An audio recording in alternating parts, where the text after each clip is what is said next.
Ferguson hurt himself. He tore his LCL, and apparently that's an injury that you don't need surgery on, but he actually tore it off the bone. He's going to need surgery on his knee.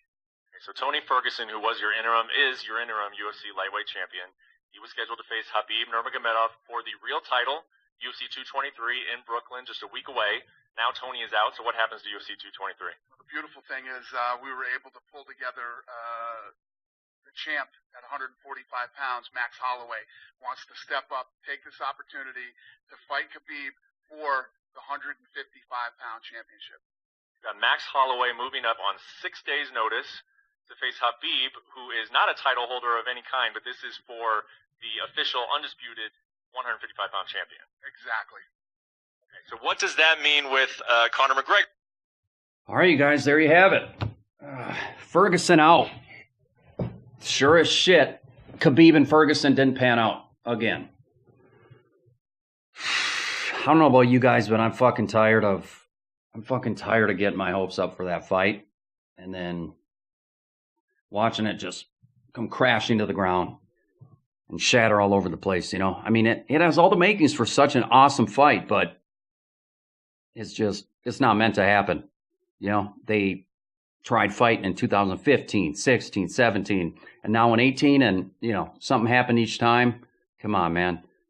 Trying to schedule them a fifth time, that's something I would have a hard time getting excited for. You know, as exciting as the fight would be, it's not meant to happen. You know, and I'm not willing to invest emotionally into getting my hopes up for that matchup anymore. After 4 times of, you know, elation and frustration, nah, I'm done with that fight.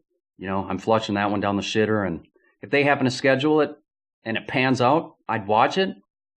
But I'm honestly, I would assume that something would happen again, because it's just, I mean, it's ridiculous. Once or twice is one thing, but 4 times, give me a fucking break, you know? So I hope the UFC just flushes its mind of that possibility, of that idea. Don't even try scheduling that fight again.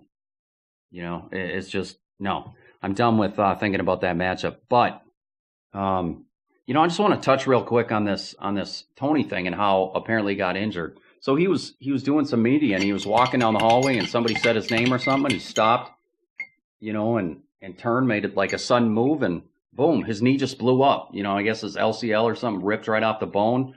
A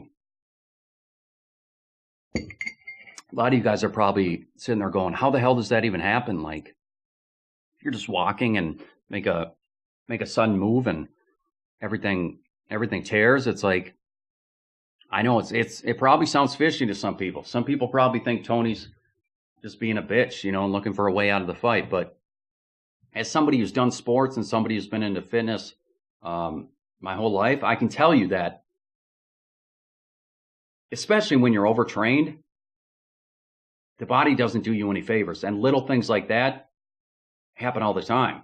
I know there's been many times in my life where, like, you know, I would get done with a hard training session, and I would, like, get in my car, drive somewhere, and getting out of the car, I would feel like something pop in my hip or something, and I'd be walking funny for, like, the next hour or two, and for no rhyme or reason, you know, like, with no explanation, no signs that it was going to happen. So the reason I mention this is just so that you guys who aren't familiar with, you know, a real active lifestyle where you're constantly training your ass off, you know, these things happen.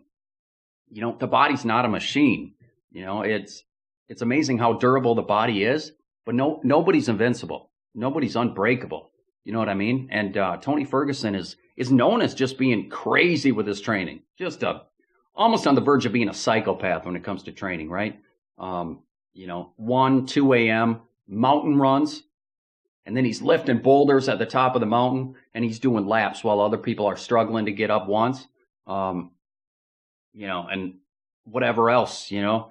I mean, that's just one example that comes to mind, but I can tell you this came from the horse's mouth. This came from Tony's mouth. He said an easy day for him is 3 sessions and an ice bath. That's an easy day.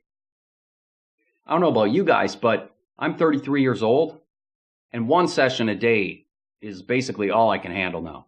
You know, if if I'm having a real good day and my energy levels are peaked, and they're skyrocketing, maybe 2. But 1 is about all I can handle right now. And I don't train nearly as intense as Tony Ferguson does. So what I'm trying to say is Tony Ferguson is his own worst enemy. There comes a time in everybody's life where they reach a point where you have to start training smarter versus harder. We can all get away with training like a maniac, just training like a dog, right? As many times a day as we want, because when you're young, because your body recovers so fast, man. Your body recovers, and you can just basically, it's just like a free-for-all with training. Do whatever you want, whenever you want. Your body will recover, right? You start taking that for granted. You start doing that as you get older. But there always comes a time when you realize, shit, man, I can't get away with the same stuff I got away with 5 years ago. And I think that time has probably come for Tony, The guy's what? Maybe 30 years old? I'm not sure how old he is, but if I was his camp, I was his team, I'd be trying to encourage the guy to dial it back, But, his conditioning in fights, he's almost always in better shape than his opponent. So I can't knock the guy for training as hard as he does. I'm just saying that, the risk reward is so big either way, So I don't know. I just think with so much on the line, I don't know. Even though he didn't get this injury directly from training, I guarantee you his extreme training had something to do with it. Because all those ligaments, all those tendons, they're all weakened and compromised from recent training sessions.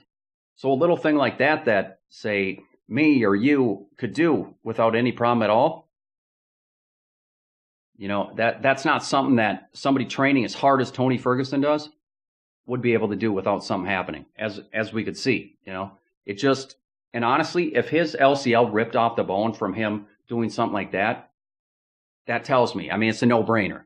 The guy's severely overtrained, and he's not prioritizing recovery enough, He's always talking about active recovery and whatnot. Maybe it's time for him to start doing passive recovery, where he's taking a full day off. Take 1 day off a week, dude.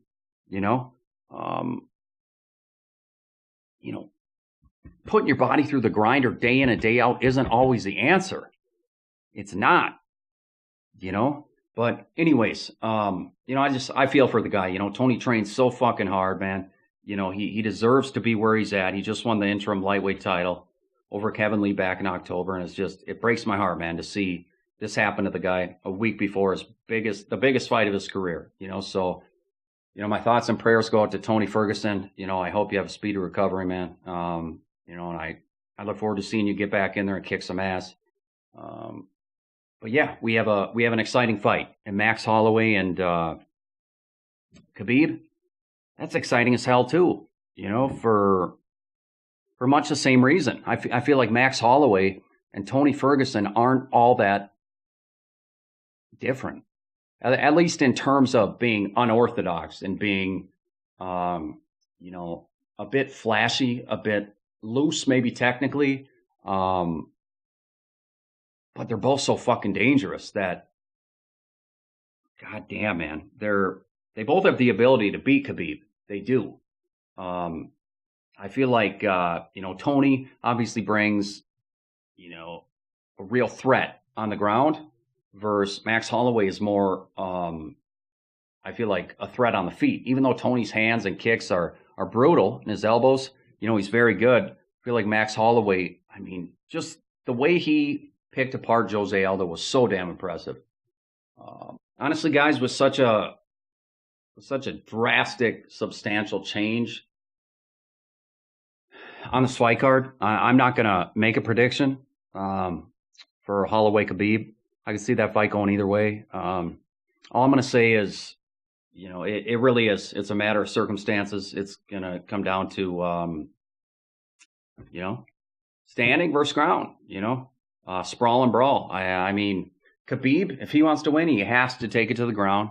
He has to do what he does, give Max no room to breathe, smother him, put that pillow over his face and just grind it down and hold him there for 25 minutes. Grind him out with elbows, keep him on his back. If Max Holloway's on his feet, he's hell on wheels, man. There's so much to worry about for Khabib if Max Holloway is on his feet and they're going toe to toe. So Khabib cannot fall into that trap of just wanting to box with him and stand. He can't do that. But Khabib's not stupid. He knows what he has to do. He knows the keys to his success.